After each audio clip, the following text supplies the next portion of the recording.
नमस्कार श्रोते हो. दीपक रेगे कथाकथन चॅनलवर तुम्हा सगळ्यांचं मनापासून स्वागत. श्रोते हो, आज तुम्ही ऐकणार आहात नारायण शेळके यांच्या सोक्ष मोक्ष या कथासंग्रहातली कथा. आणि कथेचं नाव आहे अडगळ. श्रोते हो, आज 17 डिसेंबर. आज आपल्या लेखक नारायण शेळकेंचा वाढदिवस.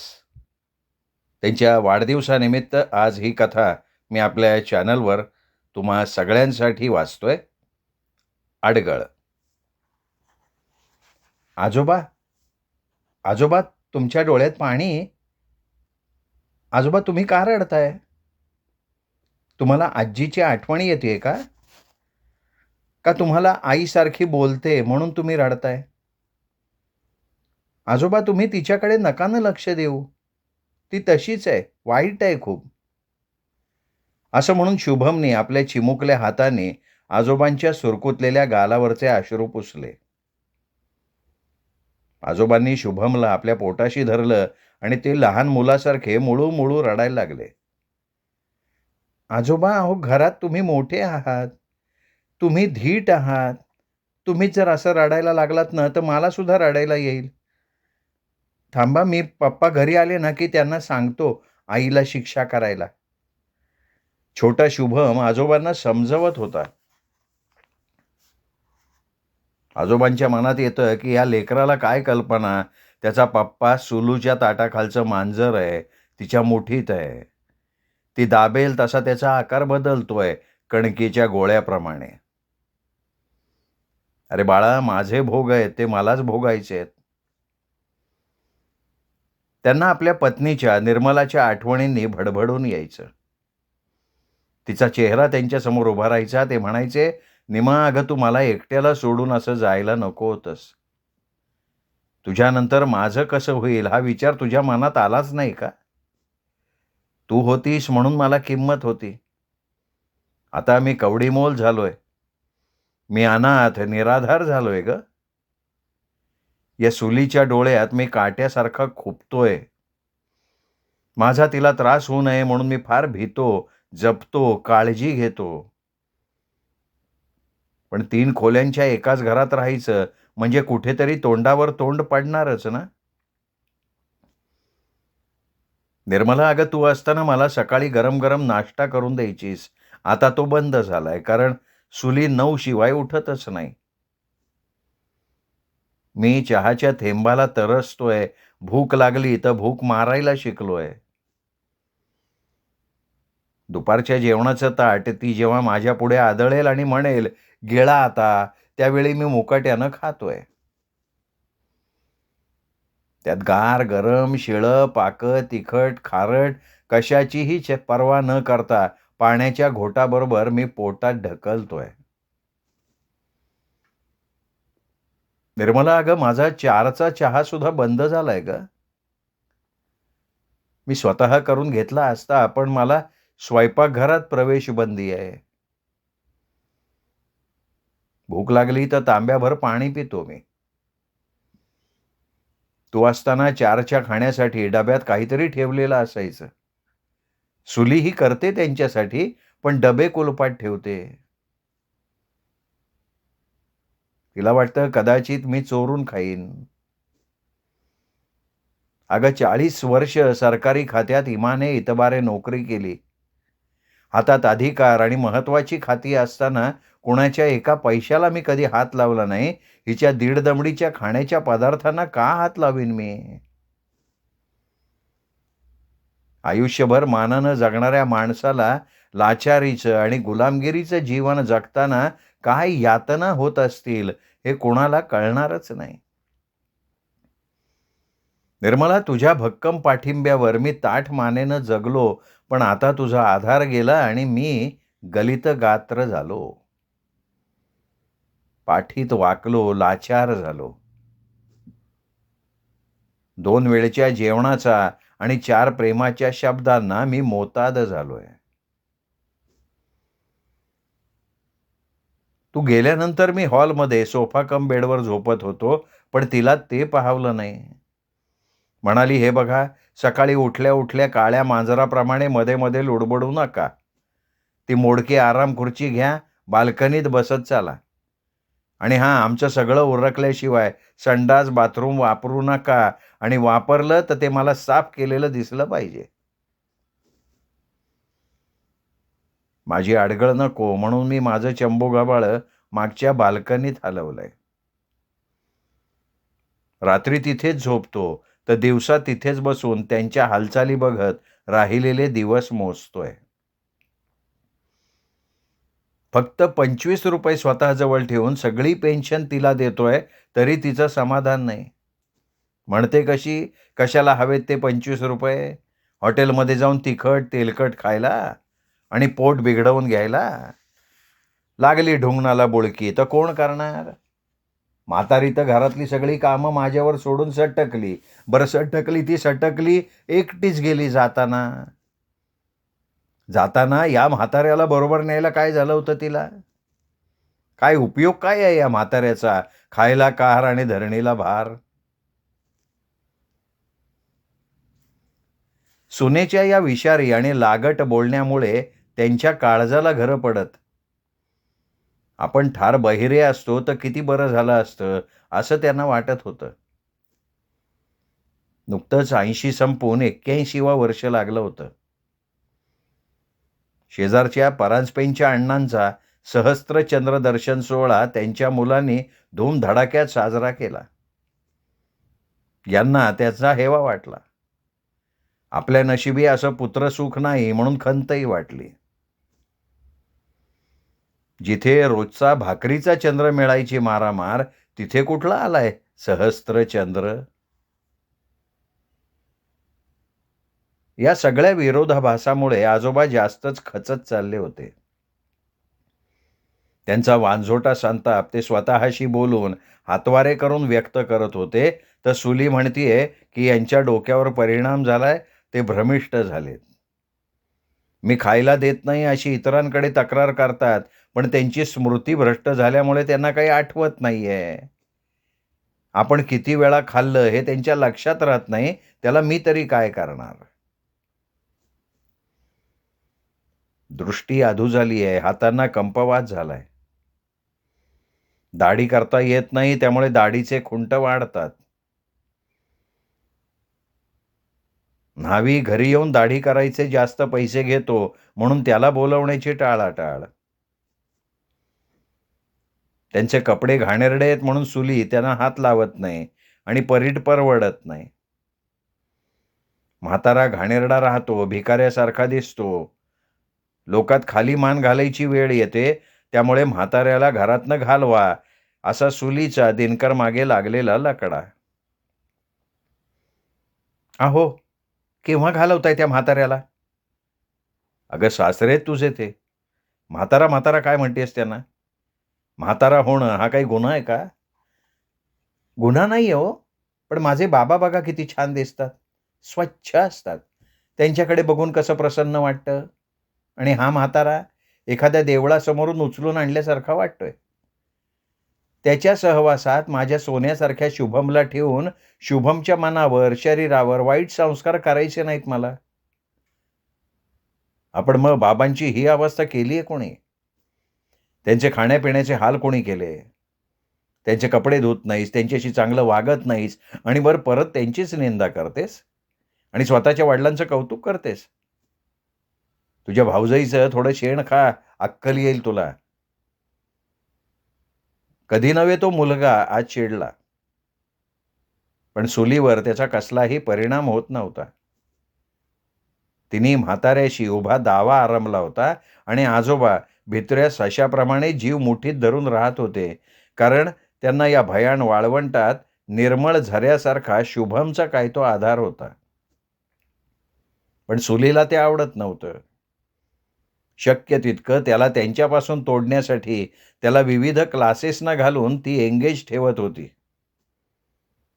त्यामुळे त्याच्या भेटीचा सुखाचा काळ क्षणभंगूर झालेला होता. आता तर दिनकर ऑफिसमध्ये गेल्यानंतर ती त्यांना बाल्कनीत कोंडायला लागली आणि आजोबांना कैदेची शिक्षा झाली. बाल्कनी मागच्या बाजूला होती, त्यामुळे त्यांना मागच्या बाल्कनीतनं इतर इमारतींचे संडास बाथरूम दिसायचे फक्त, बाकी काही दिसत नव्हतं. तर मधल्या मोकळ्या जागेत केर कचऱ्याशिवाय काही दिसत नव्हतं. आपण सुद्धा त्या कचऱ्याचा भाग आहोत असं त्यांना वाटत होतं. म्हातारपण इतकं वाईट असतं हे जर माहिती असतं ना, तर सेवानिवृत्तीनंतर ते या जगातनं सुद्धा निवृत्त झाले असते आणि मग हे असले भोग त्यांच्या वाट्याला आले नसते, हे त्यांना आत्ता सुचत होतं. अजूनही आपल्याला आपला शेवट करता येईल असं त्यांना वाटत होतं. पण फ्लॅट पहिल्या मजल्यावर असल्यामुळे आपण जरी मागच्या मागे बाल्कनीतनं उडी मारली, तरी आपण मरू याची काही गॅरंटी नाही. उलट हातपाय मोडून अपंगाचं जीणं वाटेला येईल. त्यामुळे आपण कसं मरावं हा प्रश्न त्यांना भेडसावत होता. शेवटी ते दिनकरला म्हणाले, "हे बघ दिनू, मला आता इथं राहायचं नाहीये. मला मुक्ती दे. माझं क्रियाकर्म करून मोकळा हो. तूही सुटशील, मीही सुटेन." दिनकर डोळ्यात पाणी आणून म्हणाला, की "बाबा, मी काही इतका वाईट नाहीये हो. बाबा, मला सुद्धा तुमची ही अवस्था बघवत नाही. पण सुलीपुढे माझं काही चालत नाही. मी तरी काय करू सांगा?" "हे बघ दिनकर, तू मला एखाद्या वृद्धाश्रमात ठेव. या तुरुंगापेक्षा तो नक्कीच चांगला असेल. माझी सगळी पेन्शन खर्च झाली ना तरी हरकत नाही. त्या सुलीच्या मढ्यावर पैसे घालण्यापेक्षा माझ्या मढ्यासाठी खर्च कर रे." शेवटी आजोबांना वृद्धाश्रमात ठेवायचा निर्णय झाला. सुलीला सगळ्यात जास्त आनंद झाला. पण शुभमपासून ही गोष्ट लपवून ठेवायचं ठरलं. आज कधी नाही ते आजोबा खुश होते. नरकातून चिखलात आल्याचं समाधान त्यांना मिळणार होतं. हा आश्रम सेवाभावी होता. वृद्धांची डोळ्यात तेल घालून सेवा शुश्रूषा करणारा होता. त्यामुळे वठलेल्या झाडाला पालवी फुटावी तशी आजोबांची तब्येत सुधारायला लागली. अशक्तपणामुळे आलेला कंपवात कमी झाला. आश्रमात त्यांच्या आरोग्याकडे, स्वच्छतेकडे लक्ष देत होते. त्यामुळे आता ते चांगले दिसायलाही लागले. आजोबा आता वृद्धाश्रमाच्या ॲक्टिव्हिटीमध्ये भाग घ्यायला लागले.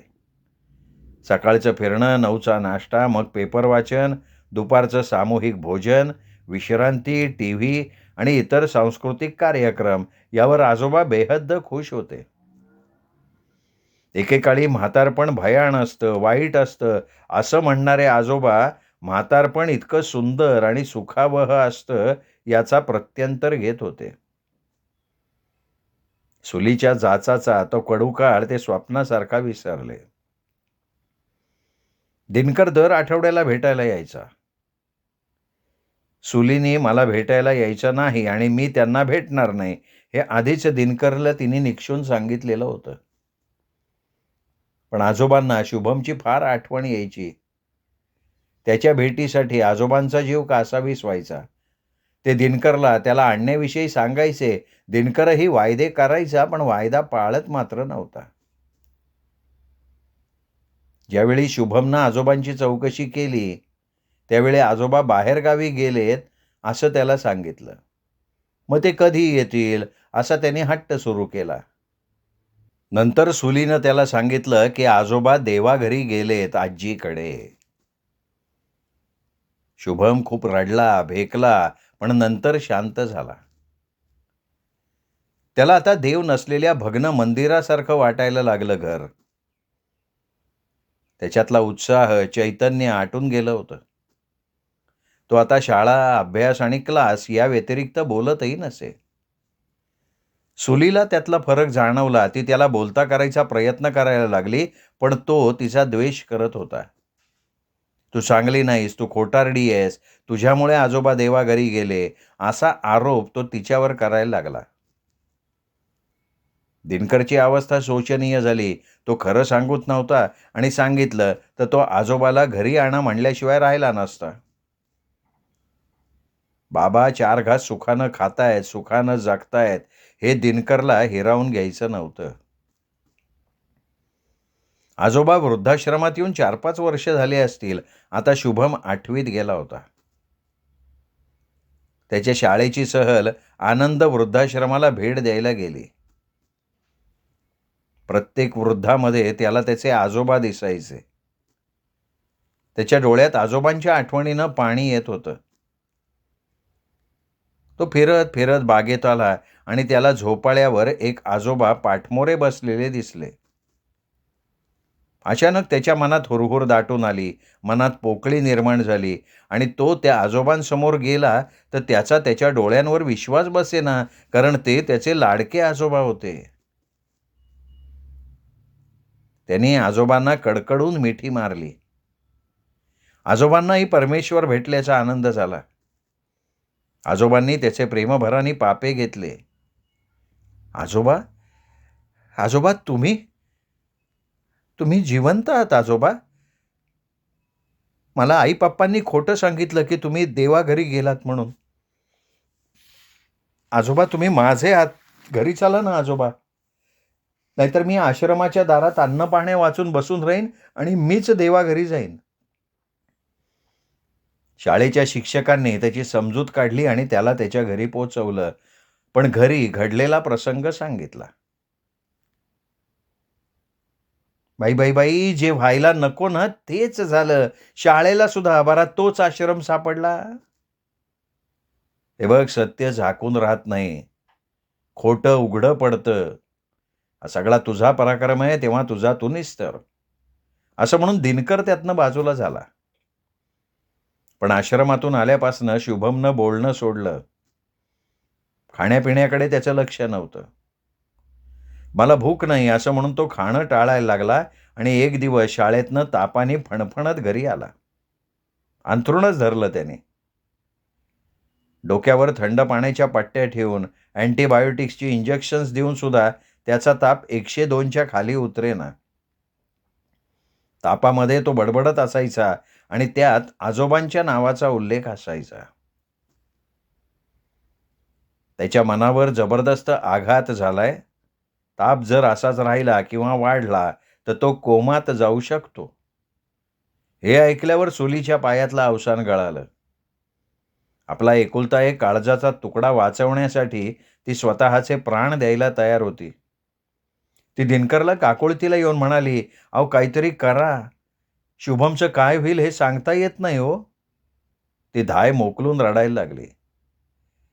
हे बघ सुलू, याच्यावर एकच उपाय आहे, त्याच्या आजोबांना घरी आणणं.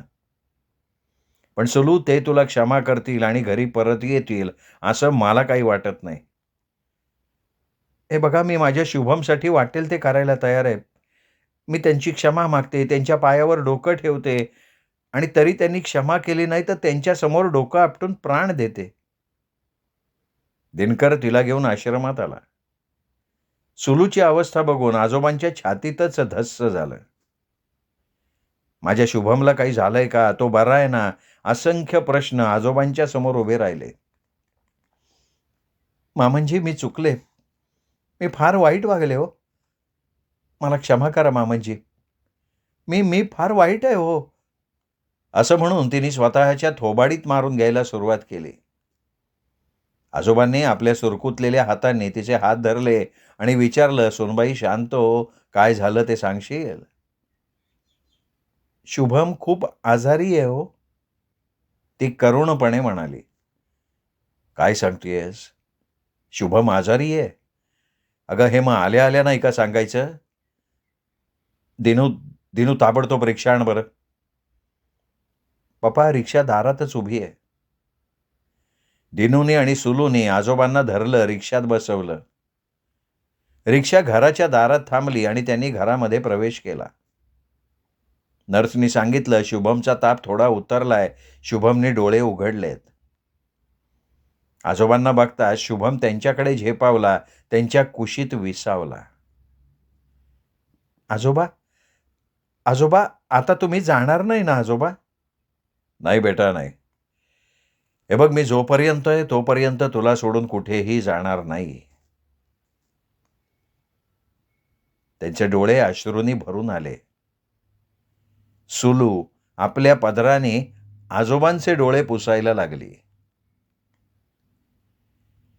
श्रोते हो, तुम्ही ऐकत होतात नारायण शेळके लिखित कथा अडगळ. कथा कशी वाटली कमेंट करून जरूर कळवा. कथा आवडली असेल त्यामुळे कथेचा व्हिडिओ लाईक करा आणि ही कथा आपल्या कथाप्रेमी मित्रपरिवारात, नातेवाईकात शेअर मात्र जरूर करा. भेटत राहा दीपक रेगे कथाकथन चॅनलवर वेगवेगळ्या उत्तमोत्तम लेखकांच्या कथा, कादंबरी ऐकण्यासाठी. नमस्कार.